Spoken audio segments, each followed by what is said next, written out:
بسم اللہ الرحمن الرحیم۔ السلام علیکم۔ ویڈیو سٹارٹ کرنے سے پہلے حضور پاک پر ایک پیارا سا درود پاک کا نذرانہ پیش کرتے ہیں۔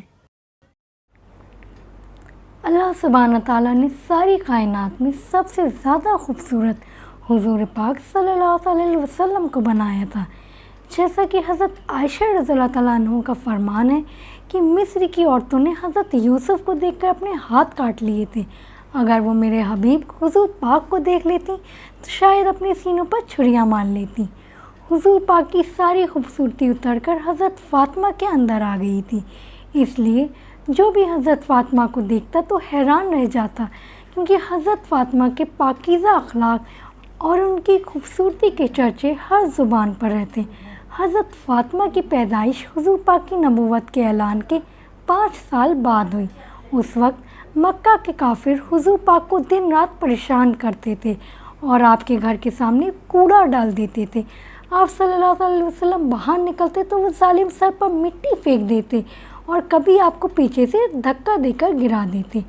حضرت فاطمہ دھیرے دھیرے بڑی ہو رہی تھیں اور اپنے والد حضور پاک پر پڑنے والی ان سبھی مصیبتوں کو اپنی آنکھوں سے دیکھ رہی تھیں۔ ابھی حضرت فاطمہ کی عمر صرف 5 سال ہی تھی کہ ایک دن اچانک ان کی امی حضرت خدیجہ کا انتقال ہو گیا۔ اس بیچاری معصوم سی بچی پر امی کی وفات کا غم ایسا طری ہوا کہ اکثر آنکھوں میں آنسو بھرے رہتے۔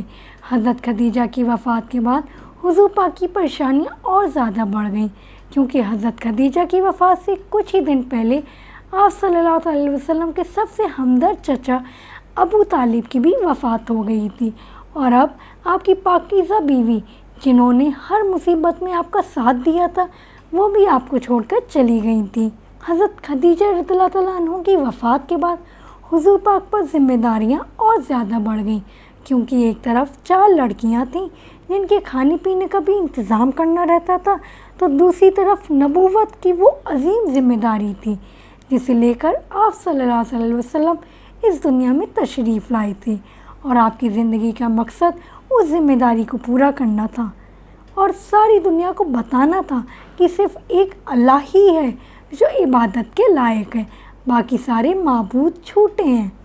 اللہ نے حضور پاک کو 4 پاکیزہ بیٹیاں عطا فرمائی تھیں، جو کہ ہر مصیبت اور غم میں بہت صبر کرنے والی اور اپنے والد حضور پاک کا ساتھ دینے والی تھیں۔ لیکن والد کی مصیبتیں دیکھ کر بیٹیوں کے دل میں اکثر ایک خیال آتا رہتا تھا کہ کاش ہمارا کوئی بڑا بھائی ہوتا جو مصیبت پڑنے پر ہمارے والد کی مدد کرتا، ان کا ساتھ دیتا۔ ہم تو بیٹیاں ہیں، ہم مکہ کے ظالم کافروں سے اپنے والد کو کیسے بچا سکتے ہیں؟ ہم تو اپنی آنکھوں کے سامنے اپنے والد کو مار کھاتا دیکھتے ہیں، لیکن ان کے لیے کچھ بھی نہیں کر پاتے۔ حضرت فاطمہ بھی حضور پاک پر پڑنے والی وہ سبھی مصیبتیں دیکھتی تھیں کہ صبح اٹھ کر آپ صلی اللہ علیہ وسلم گھر سے نکل جاتے اور سارا دن تپتی دھوپ میں مکہ کے لوگوں کو سمجھاتے کہ اے لوگوں، تم ایک اللہ پر ایمان لے آؤ، لیکن وہ کافر لوگ کبھی تو حضور پاک کو مارنے لگتے اور کبھی آپ پر مٹی پھینکنے لگتے۔ ایک دن کی بات ہے کہ حضور پاک کعبہ شریف میں نماز پڑھ رہے تھے۔ جب حضور پاک سجدے میں گئے تو اسی وقت پاس بیٹھے کچھ کافروں نے اونٹ کی گندی اوجڑیاں اٹھا کر حضور پاک کی پیٹھ پر رکھ دیں۔ وہ اوجڑیاں اتنی زیادہ بھاری تھیں کہ حضور پاک اپنا سر سجدے سے نہیں اٹھا پا رہے تھے۔ بہت دیر تک اسی حالت میں رہے۔ وہ مکہ کے کافر حضور پاک کی ایسی حالت دیکھ کر ٹھاٹے مار مار کر ہنس رہے تھے کہ اسی وقت کسی نے جا کر حضرت فاطمہ سے کہا کہ اے بچی، جاؤ دیکھو کعبہ کے پاس تمہارے ابو کو مکہ کے لوگ کیسے پریشان کر رہے ہیں۔ حضرت فاطمہ جو بیچاری ابھی صرف 5 سال کی تھی، انہوں نے جیسے ہی سنا کہ میرے والد کو مکہ کے کافر پریشان کر رہے ہیں تو دوڑتی ہوئی کعبہ کے پاس پہنچی۔ وہاں کا منظر دیکھ حضرت فاطمہ کا دل بھی کانپ گیا تھا۔ حضرت فاطمہ دیکھتی ہیں کہ میرے والد حضور پاک سجدے میں ہیں اور کافروں نے ان کے اوپر اونٹ کی بھاری بھرکم اوجھڑیاں ڈال دی ہیں، جن کی وجہ سے میرے 50 سال کے بوڑھے والد سجدے سے اپنا سر نہیں اٹھا پا رہے ہیں اور سامنے کھڑے کافی لوگ ٹھاٹے مار مار کر ہنس رہے ہیں۔